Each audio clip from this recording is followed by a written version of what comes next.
Сэтгэлийн дархлаа нэвтрүүлэг. Хөгшин залуу хүүхэд томчууд эрэгтэй эмэгтэй ялгаагүй өдөр бүр цаг минут тутамд сэтгэл зүйн мэдрэмж асуудлуудтай тулгарч байдаг. Гагцхүү түүнийгээ мэдрэх, илэрхийлэх, цэгцлэх арга ухаан чадвар чухал юм. Сэтгэлээ удирдах дадал чадвартай болоход сэтгэлийн дархлаа нэвтрүүлэг танд туслана. Юуны өмнө бидний урилгыг хүлээн авч ирсэн танд баярлалаа. Энэ өдрийн мэндийг хүргэе. За танд ч гэсэн энэ өдрийн мэндийг хүргэе. За баярлалаа.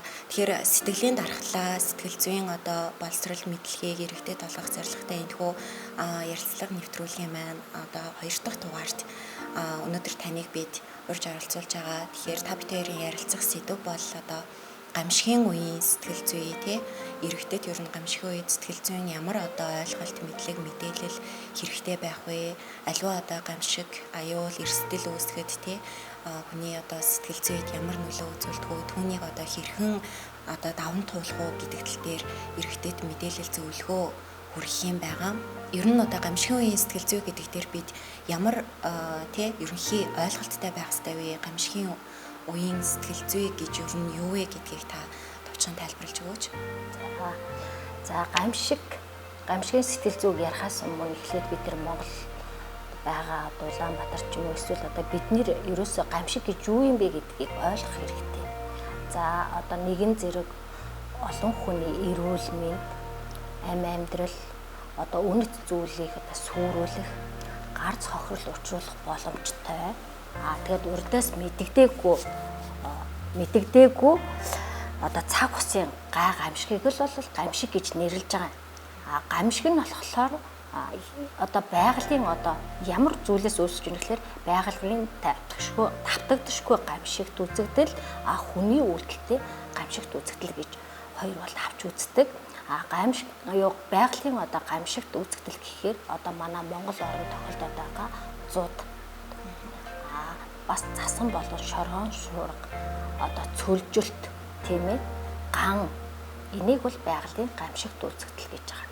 За хүнээс үүдэлтэй гамшигт үзэгдэл гэхээр аваар осол, онгоцны сүрэл, галт тэрэг, үйлдвэрлэлийн осол жишээ нь газ алдаглаа гэд хүнээс үүдэлтэй хордлого тээврийн аюулгүй байдлын үүднээс үүдэлтэй гамшигуд бол орж идэг. За энэ гамшигаас үүдэлтэй бид нэр энэ үүдэлтэй энэс яагаад энэ гамшигт өртчихвэ гингүүд мэдээж тухайн хүнд биеийн талаас нь ямар өөрчлөлт гарч ирэх вэ? Сэтгэл зүйн талаас нь ямар өөрчлөлт гарч ирэх вэ гэдгийг бас ойлголттой байх хэрэгтэй. Мэдээж гамшигт өртсөн хүн сандрах, мэгдэх биеийн талаасаа, сэтгэл зүйн талаасаа олон шинж тэмдгүүдийг гарч ирдэг байна. Тэгэхээр гамшиг тохиолдох үед яг тэр гамшигт өртсөн иргэдийн сэтгэл зүй, бие махбодын эрүүл мэндийн асуудал байна. Тэр гамшигт үзэгдэл аюулыг бас биеэр очиж мэдрээгүй ч хараад мэдээлэл аваад бараг тэнд байгаагаас ялгаагүйгээр мэдэрч байгаа иргэд бас байгаад байна. Тэгэхээр энэ хоёр ойлголтыг та хэлж өгөөч Гамшигт яг манай Монгол орнд тохиолдож байгаа жишээ нь зууд байна шүү дээ, Тэр зууданд нэрвэгдсэн хүмүүс бол биеэрээ тэр хүн биеэрээ мэдрээд хараад сэтгэлээрээ бүр мэдрээд бие зүгээрээ бүр мэдэрсэн байгаад байгаа аахгүй тэр хүн. Тэрнээс үүдэлтэй тэр хүндээ шүү дээ. Сэтгэл зүйн ямар нэгэн стресс үүснэ. Тэрийг үүсэж байгаа тэр гамшигаас үүдэлтэй тэр хүн зуудыг хараад биеэрээ хараа сонсоод мэдэрсэн учраас тэр хүн сэтгэл зүйн гэмтэл үүсэж байгаа. Тэр гамшигаас үүдэлтэй сэтгэл стресс үүсэж байгаа аахгүй. Тэрийг мэдэрсэн хүний сэтгэл зүй ямар байх вэ? Тэрийг хараад сонсоод эсвэл тухайн мэдээлэл цахимаас авж байгаа хүний сэтгэл зүй хоёр бол ерөнхийдөө бас ялгаатай байна. Тухайн гамшигыг мэдэрсэн, гамшигт яг өөрхийн биеэрээ мэдрээд хараад сэтгэлээрээ мэдэрсэн хүний сэтгэл зүйн өөрчлөлт болохоор маш их хэцүү байдаг. Сэтгэл зүйн маш их тулгамдсан асуудлууд гарч ирдэг. Сэтгэл зүйн тулгамдсан асуудал нэгдүгээрт гарч ирнэ. Хоёрдугаарт нь биеийн талаасаа илэрх шинж тэмдгүүд гарч ирдэг байна. Сэтгэл зүйн тулгамдсан асуудал гэдгийг та дэлгэрүүлээд хэлж болох уу? Одоо жишээлбэл ямар сэтгэл зүйн асуудал, ямар одоо тий гинтийн стресс ч юм уу, шок, ер нь тэр хүний сэтгэл зүйд яг юу үүсэж идэг вэ? Ямар эрсдэл бий болдог вэ? Тэр хүн тухайн одоо гамшигт хүртсэн учраас мэдээж тэрний хүний сэтгэл зүйд мэдээж айх хариу hulууд гарч ирнэ. Тэрнээс үүдэлтэй сэтгэл түгшилт гарч ирнэ. Тэрнээс үүдэлтэй сэтгэл гутралууд гарч ирнэ. Тэрнээс үүдэлтэй одоо сэтгэл хөдлөлийн хариу урвалууд гарч ирнэ. За биеийн талаас ямар шинж гарах вэ? Зүрхэн дэлсэх. Тийм ээ. Одоо хоол идэхгүй хоолны талаас одоо өөрчлөлтүүд гарч ирэх. Амьсгал давхцах. Хүүхэн хараа өргөсгөх. Хоол боловсруулах системийн талаас өөрчлөлтүүд гарч ирдэг. Энэ өөрчлөлтүүд ер нь одоо гамшиг тохиолдох үед илэрч байгаа нь өөрөө хэвийн хариу урвал гэж үзэх үү? Хэдийн хугацаанд ер нь үргэлжилдэг юм бэ? Одоо хэдийн хугацаанд үргэлжлүүл те тэр хүн ингээд даван туулаад ард нь гарчлаа. Хэдийн хугацаанд үргэлжлүүл бас цаашаа ингээд энэ сэтгэл зүйн асуудал нь одоо тэг хүндрээд байна гэж ойлгох вэ? За тухайн одоо гамшигт хүртсэн байдлаас нь богино хугацаатай байна уу? Удаан хугацаатай байна уу? Дунд хугацаатай байна уу гэдгээд бас тэр хугацааг нь тодорхойлж болно. Тухайн гарч ирж байгаа одоо чочмог хариу урвал нь юу вэ? Айдас тавтаад үнэхээр одоо тэр хүн айдсаасаа болоод сандраад, мигдээд, юугаач хийх одоо паникт ороод, тиймээ сандраад, айгаад хөвшөлд орох ч юм уу, эм шинж тэмдгүүд гарч ирнэ.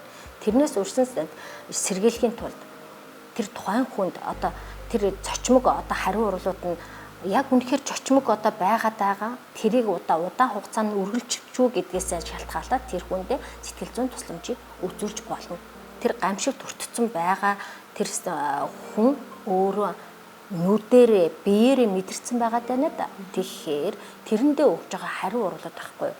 Тэр одоо нэг хэсэг одоо өгсөн хариу урвал маань хэсэгхэн богино хугацаанд 7 хоногоос 1-2 сар ч юм уу 7 хоногоос сарын хугацаанд үргэлжлэж болно. Сараас илүү одоо 6 сараасаа илүү 6 сараасаа илүү 1 жил үргэлжлэх юм бол архаг явцдаа энэ одоо гамшигын одоо сэтгэл зүйн хариу урвал нь одоо тасн цацж чадвар нь үргэлжилж байна гэж үзнэ. Одоо хүмүүс жишээлбэл эмзэг мэдрэмтгий хүмүүс гэж яриад байдаг шүү дээ.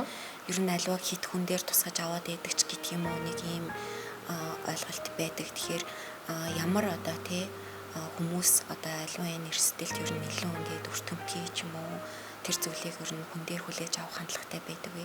Энэ дээр одоо нас хүсийн онцлог гэж байх уу? За тухайн одоо гамшигт болон эрсдэлт хүчин зүйлийг хүлээж аваад байгаа тухайн хүний одоо тэр насны онцлог тэгнэ энэ гэх юм байхгүй хамгийн гол нь хүлээж авч байгаа хүн яаж өөрийнхөө одоо хариу урвалаар үйлдэл үзүүлж байгаа тэрнээсээ шалтгаална. Тэнгүүтээ за гамшигт үйл явдал боллоо, одоо зуудын асуудал боллоо, саяын одоо газ дэлбэрэлтийн асуудал боллоо.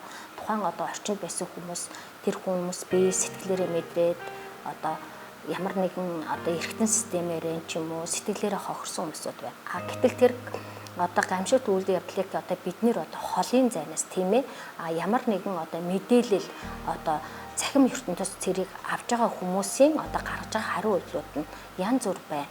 Одоо энэ өнгөрсөн үйл 2023-аас 24 оны ер нь үйлчлэлт сүүлийн нэлээд олон жил тохиолдоогүй цас цууд ихтэй ийм одоо хатуу үйл болж байна. Тэ үйлчлэлт хүндэрч байна. Ер нь одоо улс орон даяар бас бараг 20 орчим аймагт одоо ч гэсэн тэгээ зуудын бас хүндрэлтэй, эрсдэлтэй нөхцөл байдалтай байна гэд мэдээлэлүүд нэлээд явж байна. Тэгэхээр энэ цаг үетэй холбоотойгоор одоо зуудад өртсөн иргэдийн тэ сэтгэл зүйн асуудал бас нэлээд одоо хөндөгдөж байгаа байх. Энэ дээр та ер нь ямар зөвлөгөө, мэдээлэл өгөх вэ тэ тэр хүмүүст? За манай Монгол оронд бол одоо сүүлийн үед тохиолдож байгаагүй одоо зуудын гамшиг болж байна. Зудаас үүдэлтэй одоо гамшигт өртсөн хүмүүсийг бид нар бол нэрвэксэд гэж үзэж байгаа. Тэр хүмүүс одоо өөрийн одоо саяын гамшигын тодорхойлт хэллээ шүү дээ. Үнэт зүйлсээ алдах, эрүүл мэндээ алдах тийм ээ. Одоо урьдчилж мэддэгдээгүй тэндээс үүдэлтэй гарц хохирол учрах боломжтой гэдэг. Тэрнээс үүдэлтэй тэр хүн өөрийн одоо үнэт зүйлсээ алдчихад байгаа. Одоо энэ одоо Монгол оронд байгаа тэр малчин хүмүүс өөрийнх нь үнэт зүйлс байхгүй. Тэр мал гэдэг маань тэр өөрийнх нь үнэт зүйлс. Өөрийг нь одоо тижээж байгаа үнэхээр үнэт зүйл учраас тэр нь одоо ингээд зуудын одоо гамшигын үүдэлтэйгээр ямар нэгэн хохирол эрсдэл амсчихаар тэр хүн нүдэрээ биеэрээ сэтгэлээ амсчаад тэр хүн зүгээр одоо ингээд яана ингэчлээ гэхгүй шүү дээ. Тэр хүний хариу оруулж үзүүлж байгаа сэтгэл нь ямар байх вэ? Мэдээ сэтгэлээр үнэ. Сэтгэлээр гутарна, түгшин, айн ийм сэтгэлийн хариу оруулаад өгдөг. Тэгэнгүүт тэр хүнд байшгүй бид нэр хамгийн гол нь хамгийн хажууд байгаа одоо орон нутаг болон гэр бүл одоо хөдөө орон нутгийн одоо өрхийн эмчнэр бол бид нэр тусламж үзүүлэх хэрэгтэй. Дээрээс нь нийгмийн сэтгэл зүйчнэр бид нар бас давхар одоо сэтгэл зүйн тусламжийг одоо үзүүлж тэр хүнд ямар сэтгэлийн дархлааг бий болгох вэ? Ямар тусламжийг үзүүлэх вэ? Биеийн талаас энэ хүнд одоо гамшигаас үүдэлтэй ямар одоо эрсдэл үүсэж байгаа. Сэтгэл зүйн талаас нь энэ хүнд ямар тусламж үзүүлэх вэ гэдгийг хамтарч ингээд нийтээрээ одоо ингээд тусламж үзүүлэх шаардлагатай байдаг. Гамшигын үед одоо хамгийн нэн төрөнд авдаг арга хэмжээ нь юу вэ те? Одоо эрүүл мэндийн байгууллагаас одоо сэтгцийн эрүүл мэндийн төвөөс ч юм уу те тухайн одоо гамшигт өртсөн иргэдэд нэр хүсдэд үнэлгээ хийдэг үү сэтгэл зүйн? Хамгийн түрүүнд одоо бид нэр одоо сэтгцийн тусламжийн сэтгэл заслын одоо эмчнэрийг ерөнхийдөө бид нэр баг болгож томилж явуулж байгаа. Тэр тухайн одоо нөгөө гамшигт өртсөн одоо малчид болон тэр тухайн одоо хүмүүст одоо сэтгэл зүйн зөвлөгөө өгөх, сэтгэл засал хийх. Тэгээд нойрны ямар нэгэн одоо тэр хүн сэтгэл зүйн тулгамдсан асуудлаас эрсдлээсээ үүдэлтэй ямар нэгэн шинж тэмдгүүд гарсан тэр тохиолдолд нь тохирсон одоо сэтгэл заслын эмчилгээг нь хийх юм уу? Эсвэл эмийн эмчилгээг нь хийх юм уу? Биеийн одоо эмчилгээг нь хийх юм уу гэд хамтарсан одоо ингээд тусламж үйлчилгээг бол явуулж байгаа. Тухайн иргэн те одоо гамшигт өртсөн, мэдэрсэн сэтгэл зүйн одоо те ямар нэгэн сөрөг мэдээлэл, сөрөг стресс автсан одоо хүмүүний зүгээс юуг одоо те өртөх хэрэгтэй вэ? Юуг одоо хэрэгжүүлбэл энэ одоо хүнд нөхцөл байдлыг арай илүү те одоо бага стресстэйгээр даван туулах боломжтой вэ? Одоо сэтгэл зүйн мэрэгжлийн байгууллагуудаас те одоо эмчилгээ хийхээс, засал үзүүлж, дэмжлэг үзүүлэхээс гадна тухайн хүн өөрөө юу хийвэл одоо илүү үр дүнтэй. За би стресс өртчлөө гэд зүгээр одоо уйлаа сэтгэл санаагаар унаад байж болохгүй. Нэгдүгээрт одоо хамгийн ойр байгаа одоо эмчтэй, өрхийн эмчтэй юм уу? Одоо нийгмийн ажилтнтай хандах хэрэгтэй. За дээрэс нь хамгийн нэгдүгээрт нь болохоор ар гэр байхгүй. Ар гэр асран хамгаалагч юм ар гэртэйг хандах хэрэгтэй. За би энэс үүдэлтэй одоо миний одоо ийм сэтгэл зүйн ийм тулгамдсан асуудал гарч ирээд байна. Энийг одоо хамтарч давахын тулд хоёулаа хамтарч сайхан ярилцах хэрэгтэй байхгүй. Хамтын хүчин шийдвэрлэх хэрэгтэй. Хамтарч ярилцж ийж тэр тухайн одоо гарч ирсэн стресс болгоно ярьж ийж тэр хүн одоо нэг ярилцсан гэдэг чинь тухайн одоо стрессээ тайлж байгаагийн нэг арга хэлбэр. За тэгэнгүүтээ үе одоо энэс ч юм болоод үүдэлтэй одоо биеийн талын одоо нэг асуудал гараад ирлээ дээ. Энийг хямралаан бодлоо, гамшиган бодлоо гингүүтээ нойрны бас асуудал гараад ирж байгаа байхгүй. За хартаар зүүдлээд байна. Би энийг одоо ингээ байн бодоод байна. Эсвэл энэс үүдэлтэй. За би энэ гамшигаас үүдэлтэй би үнэхээр зүрхний өвчтөй болчлоо. Миний даралт хэсэг өвчтөй болчлоо. Миний хоол боловсруулах замаас өвчтөй болчлоо. Би тусламж авъя гэд. Энийгээ нөгөө тэр гарч ирж байгаа хариу уруулуудаа өөрөө энэс үүдэлтэй гамшигаас үүдэлтэй. Тэгэхээр тэрийг даван туулахын тулд эхлээд ар гэртэйгээ маш сайхан ярилцаад дараа нь одоо тухайн орчинд байгаа тэр хамгийн түрүүнд үзүүлэх одоо нөгөө тусламж үйлчилгээний газар нь юу байна? Тийм ээ? Өрхийн эрүүл мэндийн, өрхийн эмчтэй хандах хэрэгтэй. За тэр нийгэм хамт олонд тулгуурсан одоо нийгмийн сэтгэл зүйчтэй хандах хэрэгтэй. За энэ байдалд дарагдахгүй байх юм бол манай сэтгцийн эрүүл мэндийн үндэсний төвд бол хандаж болно. Манайх тэр сэтгцийн эрүүл мэндийн үндэсний төв маань одоо тусламж үйлчилгээгээ одоо үзүүлнэ.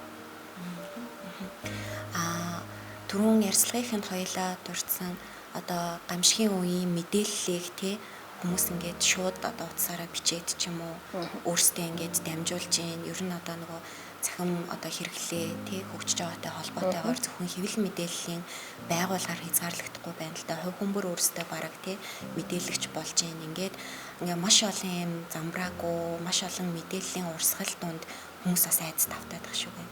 Одоо ингээд сая сүлд таны дурдсан газ дэлбэрэх тэр тий үзэгдлийг ингээд бид нар тэнд байгаагүй ч гэсэндээ ингээд байнгын тэр бичлэг яриаг ингээд хараадахаар ямар амар юм бэ гэж зарим хүмүүс ингээд хэвийн ажил амьдралаа тухайн одоо тий үйл явдлын дараагаар үргэлжлүүлэх боломжгүй анхаарал нь төвлөрөхгүй ч юм уу ийм байдал үүсгэсэн. Тэгэхээр ийм үед нийт иргэд өөрсдөө одоо тий гамшигын үеийн сэтгэл зүйд яаж өөрсдийгөө бэлдэх хэрэгтэй вэ гэдэгт тэр та зөвлөгөө өгөөч.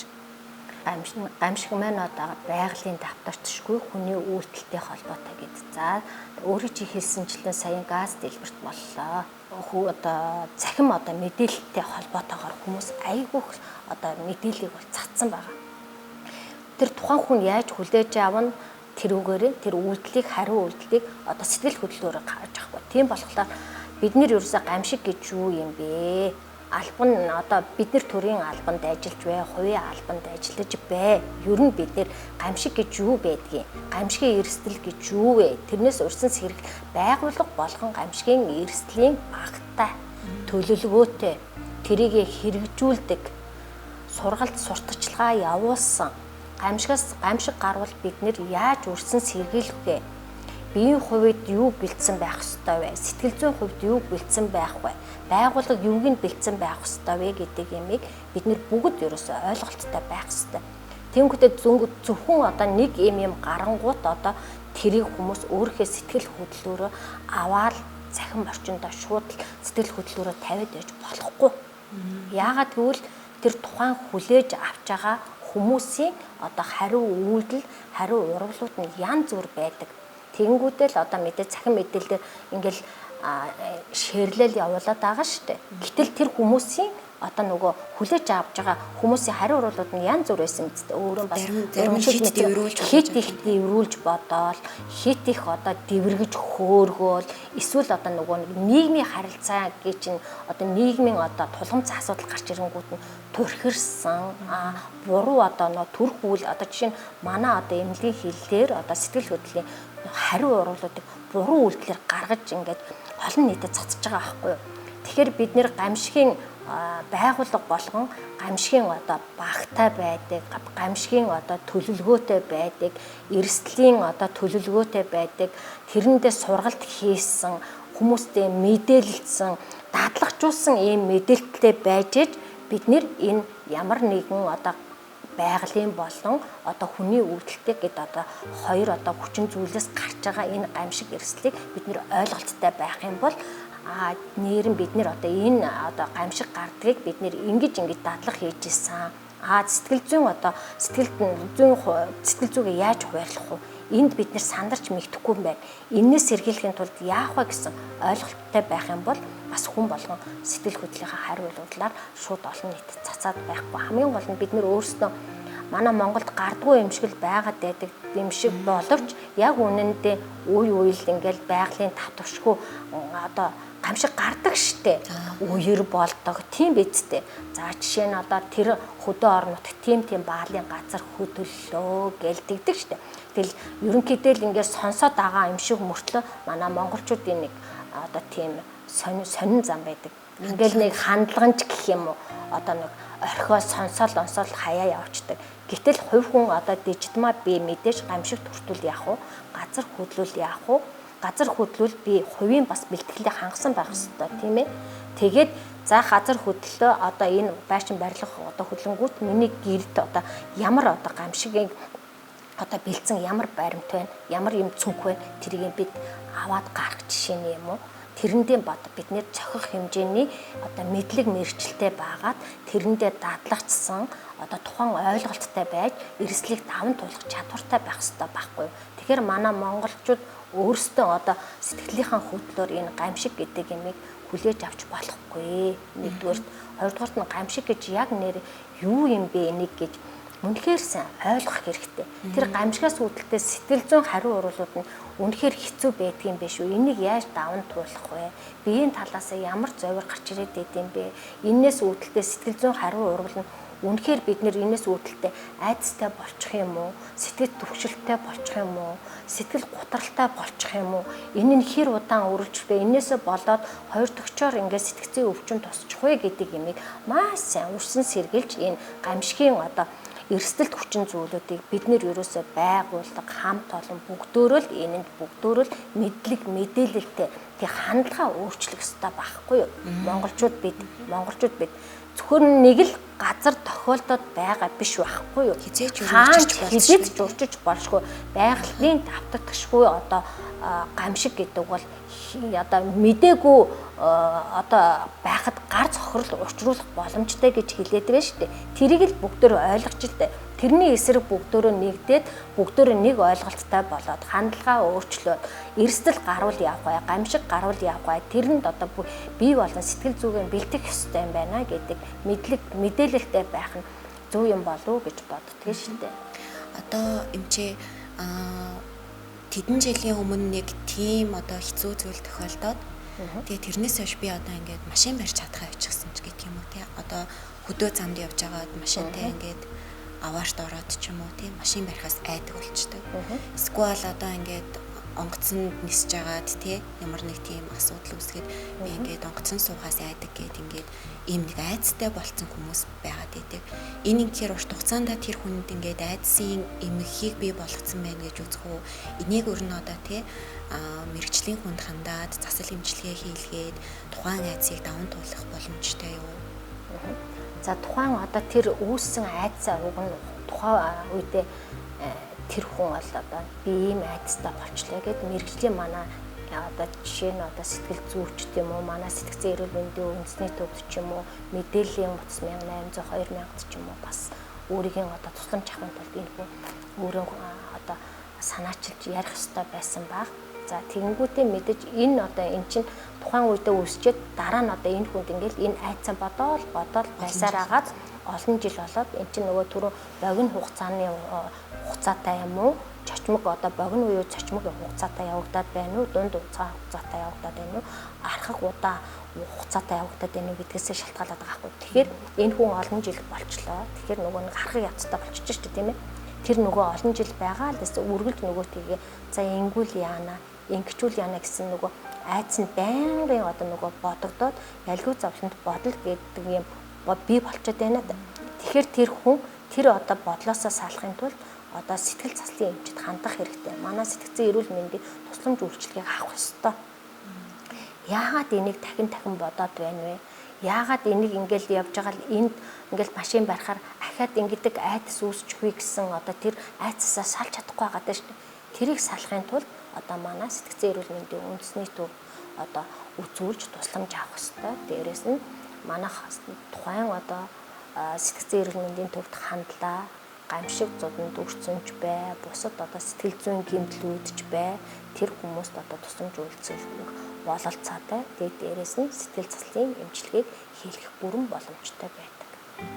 Та бүдэрийн ярилцах цаг ерөн дуусч байна. Төгсгөлд нь би танаас нэг зүйлийг бас тодруулж асуумаар байна. Манай Монгол орн бол хүн ам цөөхөнтэй тархмал тий энэ одоо онцлог нөхцөл байдал нь яг одоо үед ингээд эрүүл мэндийн тусламж үйлчилгээ авахад ер нь саад бэрхшээл болж гин үү? Ер нь одоо орон нутагт тий нөхцөл байдал хэр сайжирсан бол ямар байгаа вэ? Тухайлбал одоо сэтгцэн эрүүл мэндийн үндэсний төвөөс тогтмол байнга одоо тий явж сургалт ордог, зөвлөгөө мэдээлэл үзүүлдэг ийм одоо үйл ажиллагаас явуулдаг шүү дээ. Тэгэхээр энэ дээр та мэдээлэл өгөх боломжтой. За гамшигч бай. Ер нь бол одоо бүх нийтээрээ л сэтгцийн тусламж үйлчилгээ гэдэг бол дэлхийн нийтээр ярьдаг болсон. Тэгэд манай сэтгцэн эрүүл мэндийн үндэсний төв болохоор зөвхөн энэ гамшигар хязгаарлалтад байхгүй. Сэтгцэн эрүүл мэндийг одоо хүн бүрт гэсэн аяныг бол байнгын явуулж байгаа. Тэгээд одоо цахимт орчин одоо эрүүл мэндийн яамны вебсайт манай одоо сэтгцэн эрүүл мэндийн вебсайтад бол одоо сэтгэл зүгээ хамгаалахад яг яах вэ? Одоо ямар тусламж үйлчилгээ одоо ямар тусламж үзүүлвэл сэтгэлийн тусламж үзүүлвэл ямар тайвширлыг авах вэ? Ямар тулгамдсан асуудал байх вэ гэдгийг бол маш их хангалттай үзүүлж байгаа. Тэгээд дээрэс нь ямар нэгэн одоо сэтгэл зүйн тусламж үзүүлэхийн тулд манай сэтгцэн эрүүл мэндийн үндэсний төв бол одоо байнгын одоо баг гаргаад тухайн одоо хүмүүст одоо тусламж үйлчилгээг бол цаг алдалгүй үзүүлж байгаа. Тэгээд дээрэс нь одоо өрөх сумдын эмнэлгүүд болон одоо нийгмийн эрүүл мэндийн төвүүдэд бол манайх сэтгэл зүйн тусламж үйлчилгээ хүртээмж яах вэ? Сэтгэл зүйн тусламж хүртээмжийг ард нийтэд яаж одоо тусламжийг хүртэх вэ гэдэг сургалт мэдээлэл хичээл дадлгаж байгаа ажлыг бол байнгын явуулж ирж байгаа. За бидний урилгыг хүлээж авч бас гамшигын үеийн сэтгэл зүйн одоо онцлог, за энэ гамшигын үед ер нь хүн сэтгэл зүйн дархлаагаа хэрхэн яаж хамгаалах уу, хэрхэн даван туулах уу, энэ талаар ямар ойлголт мэдээлэлтэй байх уу гэдэг талаар бас дэлгэрэнгүй мэдээлэл зөвлөгөө өгсөн танд баярлалаа. Танд ч гэсэн баярлалаа.